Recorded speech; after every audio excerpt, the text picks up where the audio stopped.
It's Jolie from Rebel Birth, and also the Painted Doula. And I am sitting here at the office and waiting for the AC to cool off because it's really hot in here. We haven't been here for a couple days. And I figured I would hop on and talk a little bit.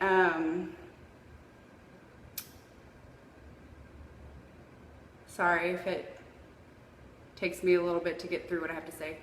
I have been really struggling and debating whether or not to bring this out to the world and what to do with the feelings that I have. And I, keep rehearsing things I can say over and over in my head and, ways that I can help. And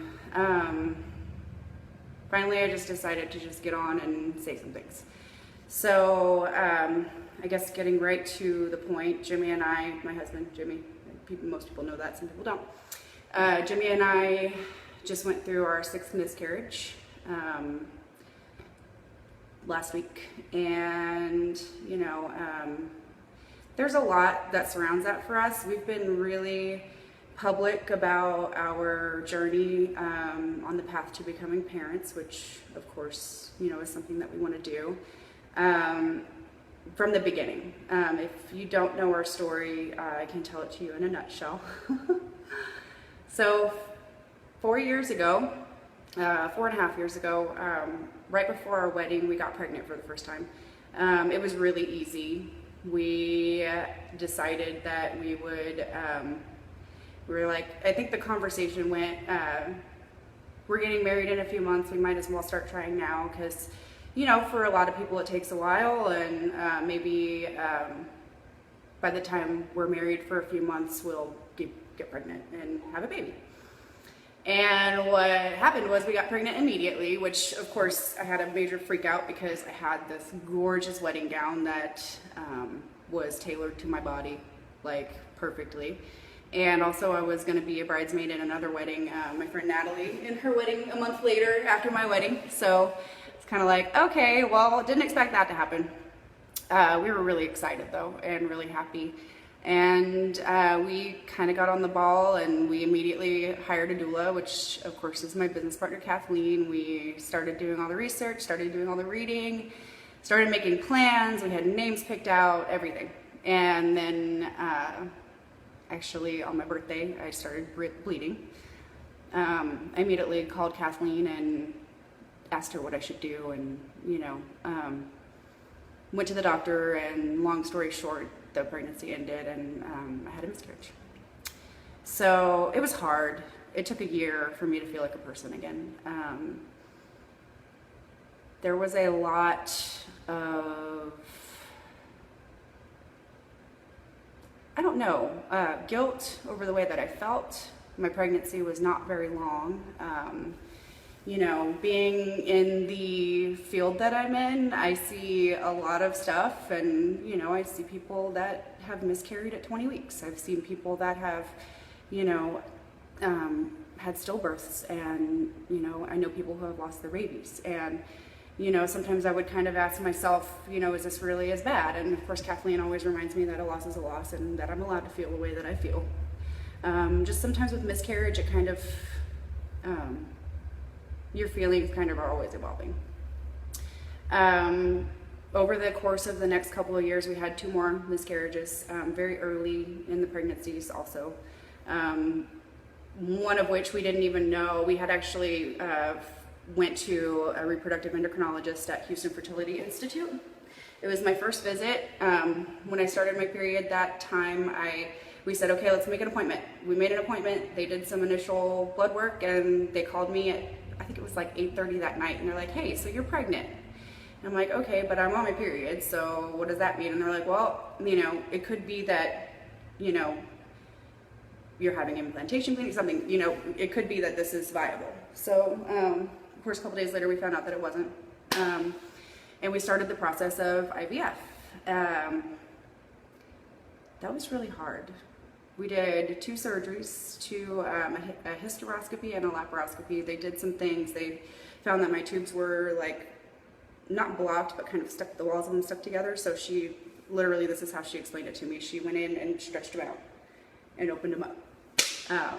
which is cool that they can do that. Like literally, like they went in through my belly button. I barely have a scar or nothing, and they were able to do that. We did 2 rounds of IVF, both of which I got pregnant. We did 2 embryos each time, and I got pregnant and immediately miscarried. They call that a biochemical pregnancy, by the way, which kind of, you know, of course messes with my head, because I'm like, okay, a biochemical pregnancy, does that even count? Like, do I get to count that as a loss? But you know, I do. After that, we have spent the past couple of years kind of recovering from it, and I feel like we're finally at a point in our marriage that we're back to who we were before we were all about trying to have kids. It changes everything. It really does. It changes everything. And now we're back to where we were before, which is really nice. So lo and behold, surprise, surprise, out of nowhere, we got pregnant. And I want to share some things that were said to me that really helped me through this. Number one, it was a surprise. Something that we've tried for years, and you know, it has just been a scary thing, and we've kind of tabled it. So it was a big surprise. The first phone call I made, of course, was to Jimmy. He was out of town. Told him, and the only thing that I could say is I'm scared. I can't do this again. I cannot do this again. That was my only feeling.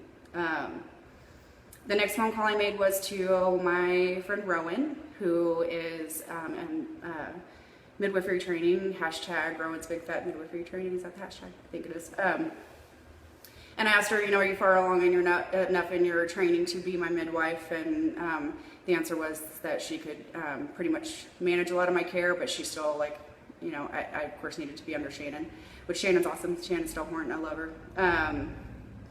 So the things that I wanted to share that were said to me, though, was one that was said by Rowan and one that was said by Kathleen. What Rowan said, because I called her and I said the same thing I said to Jimmy. I was freaking out. I was like, I cannot do this. I did not expect this. You know, it's one thing when you're prepared for the idea that something horrible is going to happen, but it's another thing entirely. Like, we're trying to open this office. We've got so much good happening, and you know, I can't spend another year of my life grieving.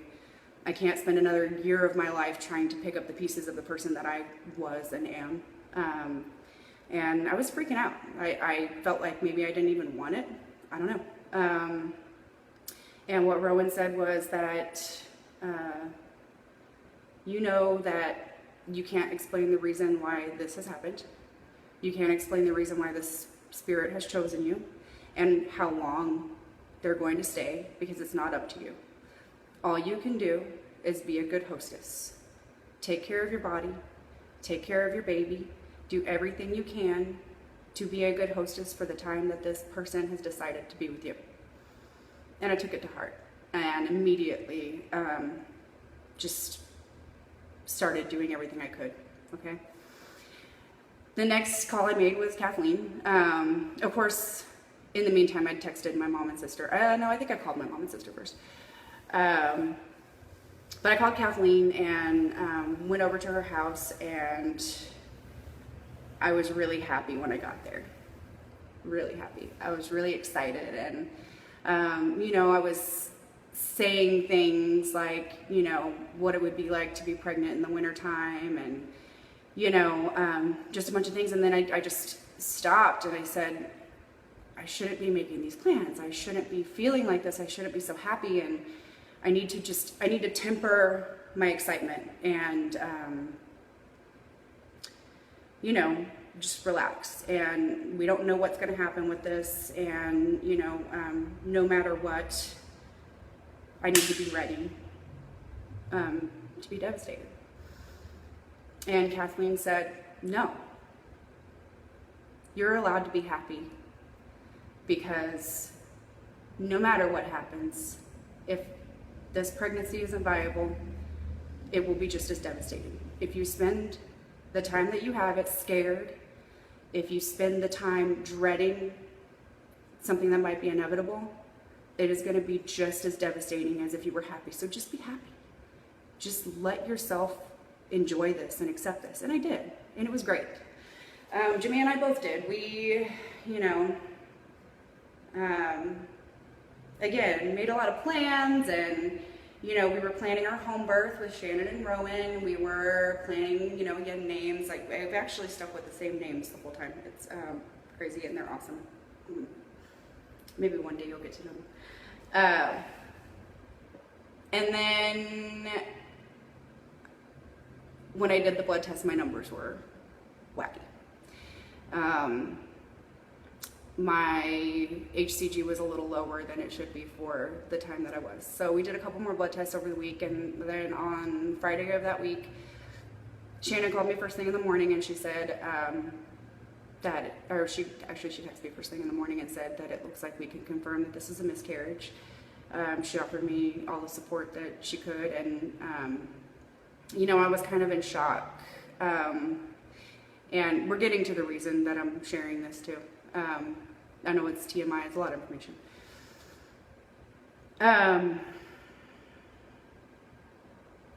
Simultaneous to hearing from Shannon, I had been texting with a person who was in labor and needing to head to the hospital. So I decided to go over to Kathleen's. We had a postpartum support group that morning. I wanted to go over there and help her get the snacks ready and help her, you know, with all of that, getting set up, and stay as long as I could until my clients called and needed me to head to the medical center. And I got there, and I tried to be cool. I tried to keep it all in, and then as I'm walking out the door, they called and they said they needed me, and as I'm walking out the door, all I could think was, how am I going to do this? How am I going to do this? Because I have to put my shit at the door and leave it there. So I drove to the medical center. It was also the anniversary of a friend of mine's death that day, and it was a lot. It was a lot. It was a big day. I got to the birth. I was able to completely immerse myself in the birth.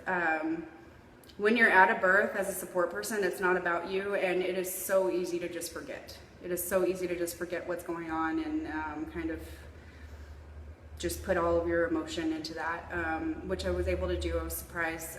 A couple times throughout the day, I kind of remembered, like, oh, hey, like, I'm gonna have a miscarriage, and you know, had to kind of check myself and get back into what I was doing. And I really appreciated being there. I really appreciated, you know, being able to be there for her, because this was a baby that she had after several miscarriages as well. And I think I posted something on Facebook about it. Whenever the baby came, she just looked at him and she said, I've waited for you my whole life. And it filled me with so much hope that could be me someday. The reason that I wanted to talk about this, and the reason that I wanted to do it publicly, same thing as, you know, we've really been open about our journey with IVF. Because it's lonely, because people don't talk about it. As soon as I put it out there on Facebook that we were going to go through IVF, I got private messages from like 7 or 8 people that I've known, and even known well, that I had no idea that their kids were IVF babies. Because you don't talk about it, you know? Number one, it's hard to talk about, and it's personal, and it's private, and it's a choice that you make. But number two, it's kind of taboo. You know, people don't know what to say. A lot of times people say things that don't make me feel better, they make me feel worse, because it's just kind of a platitude, and I have to remember that, I have to remember that it's uncomfortable and they don't know what to say, and all they can do is do the best that they can to try to help. And whether or not that's in saying something that makes them feel a little bit better and feel like they did their part, or whether or not it's something that actually makes me feel better, you know, it doesn't matter, you know. There's not a lot that can be said that can make you feel better. I had a talk with my mom about all of this, and she's one of the people that likes to keep it private. It's hard for her to put her pain and her emotion out there like that, and but she understands why I do what I do. We were actually talking because I was asking her, does she think that I should call all my aunts and uncles and let them know before I go on Facebook, which I didn't, and I'm sorry. Yeah, I don't know. it feels better this way because all I'm looking at is my face and all I'm hearing is my voice.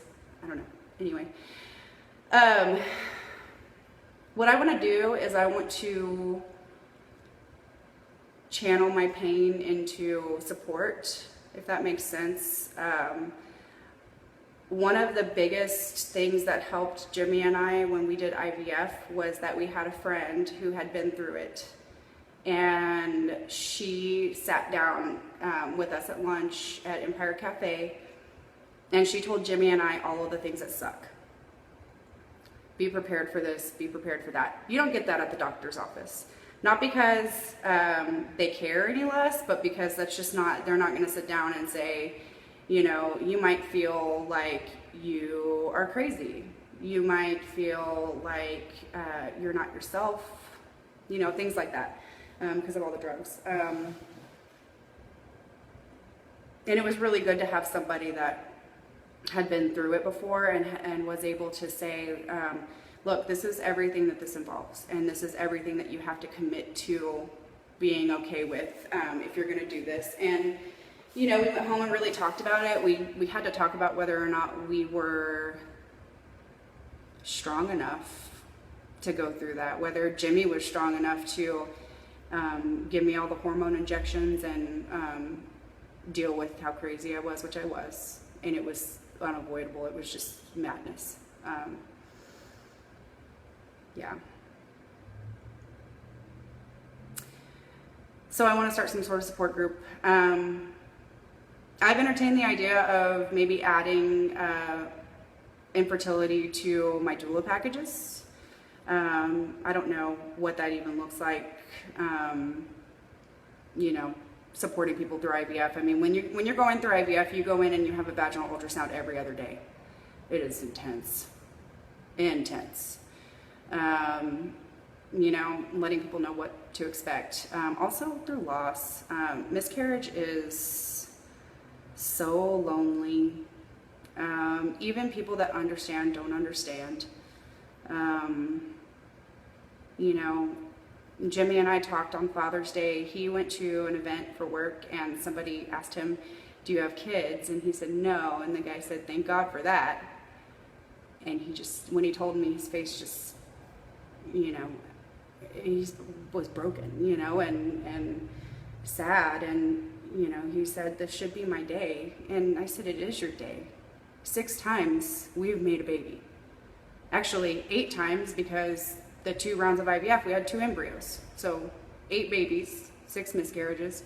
And it is his day, and it should be his day. And, you know, I think that it's especially hard for the partner. I know that a lot of times the miscommunications that Jimmy and I had was because I felt like he didn't care about it as much as I did. But what that really was that he was trying so hard to be strong for me. When I finally would open my mouth and talk to him about it and say, why aren't you crying? Why aren't you devastated? And, you know, it was because he was holding it together for me, because he knew that if he broke, we would break together.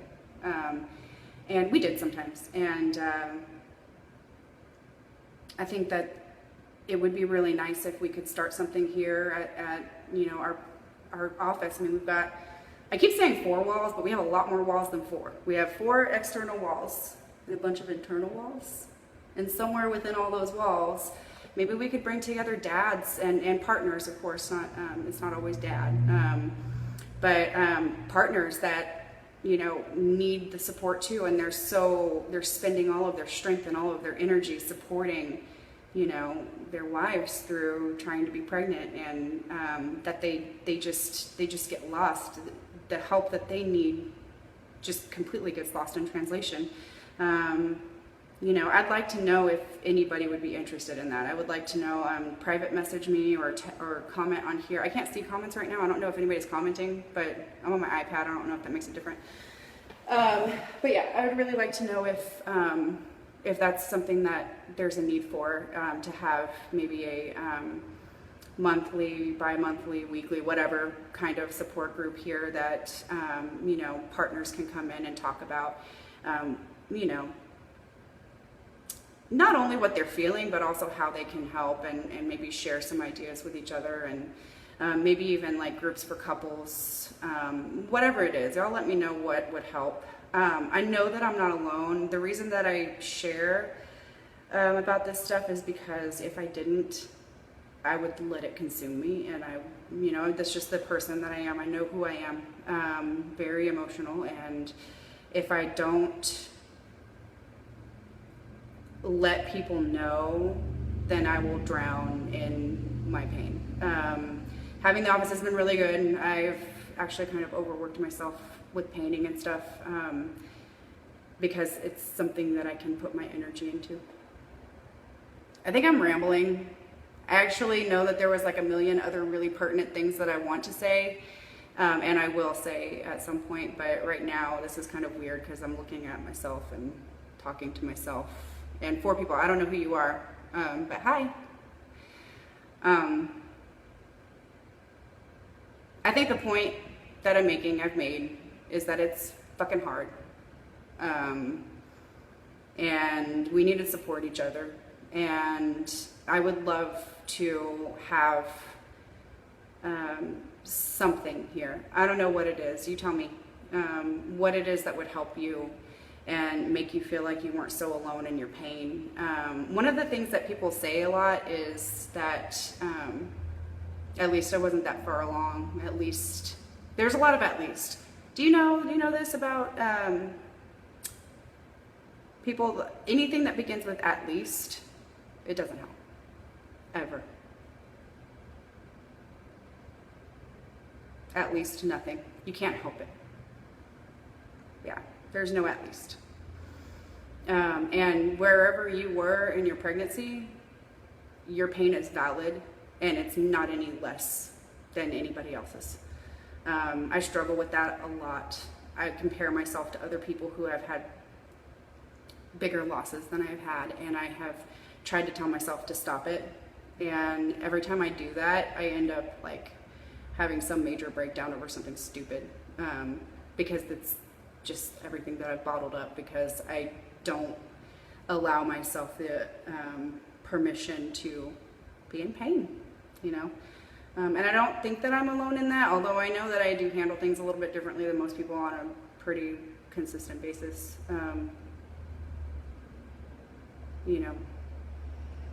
I don't know. Anyway, other than that, the office is coming along great.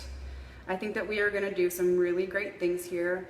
Aside from pregnancy loss and infertility support, I want to know what else is it that we can do here. It's called Rebel Birth Education and Resource Haven. And what we mean by that is that we want this to be a safe place for learning.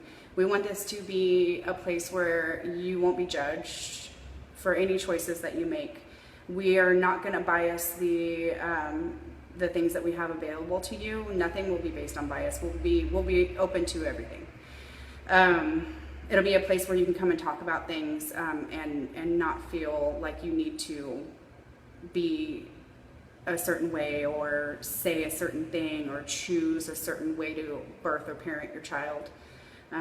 It's so intimate and personal and belongs to you and not to us. What belongs to us is the ability to let you know that it's okay, whatever it is, and that we're here to help you find information and help you to be successful, whatever it is that you've chosen. So let us know what it is that you need from us. I'm starting to get a calendar together. Birth workers, I have a few things on the calendar already. We'll have our grand opening on July 30th. We'll have price lists for people who want to come in and teach classes and rent our space. Our space will be available to you. Part of the reason that we did this was because we were looking for a space to teach Rebel Birth that was not Kathleen's living room, and most of the places that we found wanted like 40% of our tuition, and that was just, not doable. We're a small business, we're two people. So that's why we decided to do this, because we want to offer something. Now, of course, we it's got to be reasonable for us too, but we've made it pretty reasonable for you. So we'll have price lists available at the grand opening, and also you can check out the space, whatever your class is, whatever group you want to hold, whatever it is. We can start getting on the calendar now. We're not open yet, as you can see. We've got 2 camp chairs. Woo! Yeah. And yeah, let us know. Another thing is that we need to figure out how to knock down I'm sure Kathleen knows. She knows a lot of things. Y'all know that. That closet, it's weird. We're gonna knock it down. Anybody have any interest in letting us know how to do that or doing it for us? Although I'm really kind of looking forward to demolishing something. That would be really fun. It's just this weird closet. Like the inside's not even finished. It's so freaking weird. So, anyway, oops. Okay. For anybody who watched this and watched me ramble on and on, I feel like I kind of repeated myself a lot and didn't really even say the things that I wanted to say. But I hope that either today or someday that I can be here for you and create an avenue for you not to be alone and for you to know what to expect, no matter what the situation. My connection's weak. I hope they're getting through. But I guess that's my symbol to just sign off and, call it a day. I'm gonna paint trim. Woo, yay, trim. Yeah.